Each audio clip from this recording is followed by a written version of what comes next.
Assalamualaikum warahmatullahi wabarakatuh. Nabi Khidir alaihissalam adalah nabi yang ditunda kematiannya karena beliau telah meminum air kehidupan ataupun ainul hayat.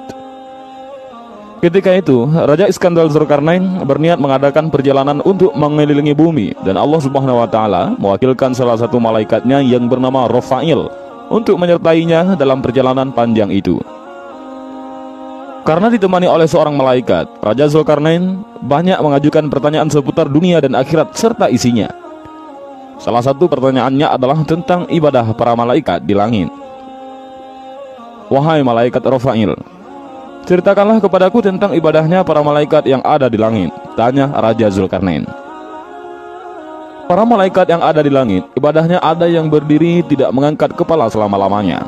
Ada juga yang bersujud tidak mengangkat kepala selama-lamanya. Ada pula yang ruku, tidak mengangkat kepala selama-lamanya, jawab malaikat Rafail. Alangkah senangnya hati ini seandainya aku bisa hidup bertahun-tahun lamanya untuk beribadah kepada Allah Subhanahu wa taala, kata Raja Zulkarnain kepada malaikat Rafail waktu itu. Wahai Raja, sesungguhnya Allah Subhanahu wa taala telah menciptakan sumber air di bumi, namanya air kehidupan ataupun ainul hayat, artinya sumber air hidup. Maka barang siapa yang meminum air kehidupan seteguk, maka ia tidak akan mati sampai hari kiamat. Atau jika ia memohon kepada Allah Subhanahu wa taala untuk dimatikan, kata malaikat Rafail. Apakah engkau tahu tempat air kehidupan itu, wahai malaikat Rafail? Tanya Raja Zulkarnain kepada malaikat Rafail. Sesungguhnya air kehidupan itu berada di bumi yang gelap, jawab malaikat Rafail. Setelah Raja Zulkarnain mendengar penuturan malaikat Rafail tentang air kehidupan itu, maka Raja segera mengumpulkan para alim ulama yang ada pada saat itu. Sebelumnya, Raja bertanya kepada para mereka ulama tentang letak air kehidupan, tetapi mereka semua menjawab tidak tahu. Wahai para alim ulama, tahukah kalian di manakah letak air kehidupan itu? Tanya Raja. Kami tidak mengetahuinya, wahai baginda. Hanya Allah Subhanahu wa taala yang maha mengetahui, jawab salah seorang ulama. Ada salah seorang ulama yang mampu menjawab meski tidak sedetil mungkin, yaitu sedetil letaknya di mana ainul hayat itu. Sesungguhnya aku pernah membaca di dalam wasiat Nabi Adam alaihissalam bahwa beliau berkata, sesungguhnya Allah Subhanahu wa taala meletakkan air kehidupan itu di bumi yang gelap, kata ulama itu. Di manakah bumi yang gelap itu? Tanya Raja. Yaitu di tempat terbitnya matahari, jawab orang alim yang ulama itu. Kemudian Raja Zulkarnain menyuruh para pengawalnya untuk menyiapkan segala keperluan untuk mencari dan mendatangi tempat air kehidupan itu. Kuda apa yang sangat tajam penglihatannya di waktu gelap? Tanya Raja. Kuda betina yang masih perawan, jawab para sahabatnya. Sesungguhnya, dan akhirnya Raja mengumpulkan 1000 kuda betina yang masih perawan, dan ia memilih di antara 6000 tentaranya yang pandai serta ahli dalam mencambuk. Di antara para tentara itu ada Nabi Khidir alaihissalam. Bahkan beliau menjabat sebagai Perdana Menteri waktu itu. Setelah dirasa semua cukup dan siap, maka berangkatlah Raja Zulkarnain dan Nabi Khidir alaihissalam yang berjalan di depan pasukan. Setelah sekian lama mencari, akhirnya mereka mengetahui tempat terbitnya matahari. Mereka pun menuju arah terbitnya matahari tersebut. Perjalanan ke tempat tujuan tersebut memakan waktu 12 tahun lamanya untuk sampai di bumi yang gelap itu. Gelapnya bukanlah seperti di waktu malam hari, melainkan gelap karena ada pancaran seperti asap.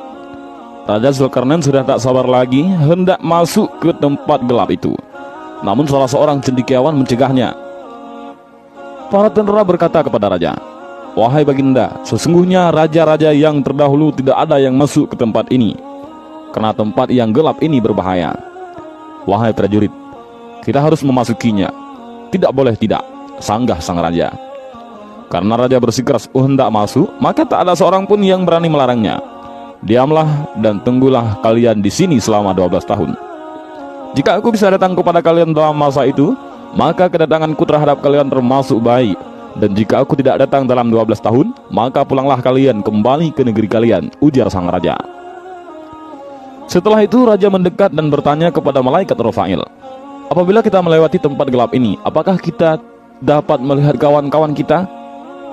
Tidak bisa kelihatan, Jawab malaikat Rafa'il. Akan tetapi, aku memberimu sebuah merjan ataupun mutiara. Jika mutiara itu engkau letakkan di atas bumi, maka mutiara itu dapat menjerit dengan suara yang keras. Dengan demikian, kawan-kawan kalian yang tersesat jalan dapat kembali kepada kalian. Jelas malaikat Rafa'il yang lebih lanjut lagi. Dan begitulah, akhirnya Raja Iskandar Dzulkarnain masuk ke tempat yang gelap itu. Selama 18 hari lamanya tidak pernah melihat matahari dan bulan, tidak pernah melihat malam maupun siang, tidak pernah melihat burung dan binatang liar. Sedangkan raja berjalan dengan didampingi oleh Nabi Khidir alaihi salam. Pada saat mereka berjalan, maka Allah Subhanahu wa taala memberi wahyu kepada Nabi Khidir alaihi salam bahwa sesungguhnya air kehidupan itu berada di sebelah kanan jurang, dan air kehidupan ini aku khususkan untukmu.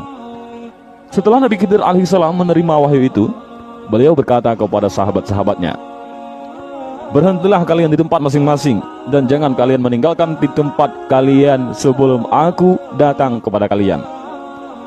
Kemudian Nabi Khidir alaihi salam menuju kanan jurang hingga beliau menemukan air kehidupan itu. Beliau turun dari kudanya, melepaskan pakaiannya, dan turun ke kolam air kehidupan tersebut. Beliau mandi dan minum air sumber kehidupan tersebut, dan beliau merasakan bahwa airnya lebih manis daripada madu.